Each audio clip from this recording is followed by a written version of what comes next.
اعوذ باللہ من الشیطان الرجیم، بسم اللہ الرحمن الرحیم۔ مسلم ہسٹری کے بارے میں اہم انکشافات۔ اور دیکھیں یہود و نصارہ نے مسلمانوں کے ساتھ کتنی بڑی زیادتیاں کی ہیں، اور ان کے کارنامے اور ان کی ایجادات اور ان کے جو کام ہیں وہ سارے چرا لیے ہیں اور اپنے نام کر لیے ہیں، اور ان کو بے دردی سے قتل کیا گیا ہے۔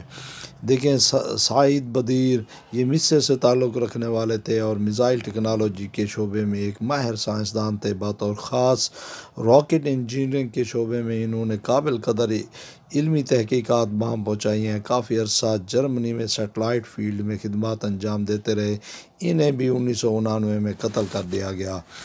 یہ ہیں مصطفیٰ مشرفہ، یہ مصر سے تعلق رکھنے والے فزکس کے ماہر سائنسدان تھے۔ انہیں عرب کا آئنسٹائن بھی کہا جاتا تھا۔ 1950 میں انہیں موساد نے زہر دے کر قتل کر دیا۔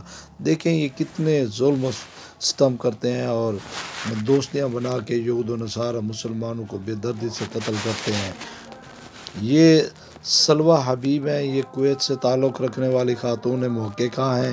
انہوں نے صہیونیوں کی جانب سے عالم عرب اور افریقہ کے خلاف تیار کیے گئے متعدد خفیہ سازشوں اور منصوبوں کو تشت از بام کیا۔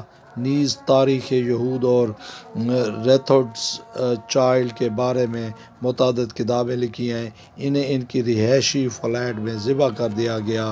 یہ بہت انہوں نے کارنامے کیے اور ان کی سازشوں کو ناکام بنایا۔ یہ دیکھیں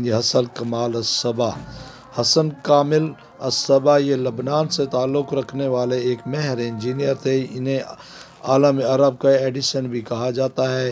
ان کے الیکٹریکل انجینئرنگ کے شعبے میں 173 سے زائد ایجادات موجود ہیں۔ انہیں بھی 1935 میں امریکہ میں قتل کر دیا گیا۔ یہ ہیں جناب ڈاکٹر سامیہ میمنی، یہ سعودی عرب سے تعلق رکھنے والی میڈیکل ڈاکٹر ہیں۔ ان کی علمی تحقیقات نے ہارٹ آپریشن کے زاویے بدل کر رکھ دیے، اور جدت اور نئے طریقے اور نئے ایجادات کے ذریعے انہوں نے آپریشن کو سہل بنایا۔ انہوں نے آپریشن کے اس نہایت پیچیدہ پروسیس کو سہل اور آسان تر بنانے کے لیے ایک آرام دہ عصبی آلہ ایجاد کیا۔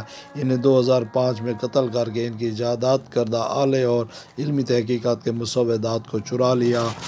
اور یہ ہیں سمیرہ موسیٰ، یہ مصر سے تعلق رکھنے والی ایٹمی سائنسدان ہیں۔ انہوں نے اس پر تحقیق کی کہ ایٹمی طاقت کو میڈیکل کے شعبے میں کیسے کام میں لایا جا سکتا ہے۔ نیز ایٹمی طاقت سے بجلی پیدا کرنے پر بھی مختلف ایجادات اور تحقیقات کی۔ انہیں بھی 1952 میں امریکہ کے دورے کے دوران قتل کر دیا گیا۔ یہ ہیں حسن رومال، لبنان سے تعلق رکھنے والے یہ سائنسدان ہیں، فزکس کے میدان کے شہسوار تھے۔ انہوں نے 119 سے زائد سائنسی ایجادات اور سائنسی تحقیقات کی۔ 1991 میں انہیں فرانس میں قتل کر دیا گیا۔ یہ ظلم و ستم جو ہے یہ لوگ کرتے ہیں، اور دیکھیں ان سے بچیں۔ قرآن کا بھی فیصلہ ہے کہ یہود و نصارہ کبھی تمہارے دوست نہیں ہو سکتے، لہٰذا ان سے جتنا ہو سکے آپ بھی روگردانی کریں، ان سے بچیں اور ہمیں بھی بچائے اللہ تعالیٰ۔ دیکھیں ہمارے کتنے نامور سائنسدان تھے، ان کے ساتھ کیسے انہوں نے ظلم کیا اور کیسے ان کی ایجادات چرا لیں۔ اوکے، اللہ حافظ۔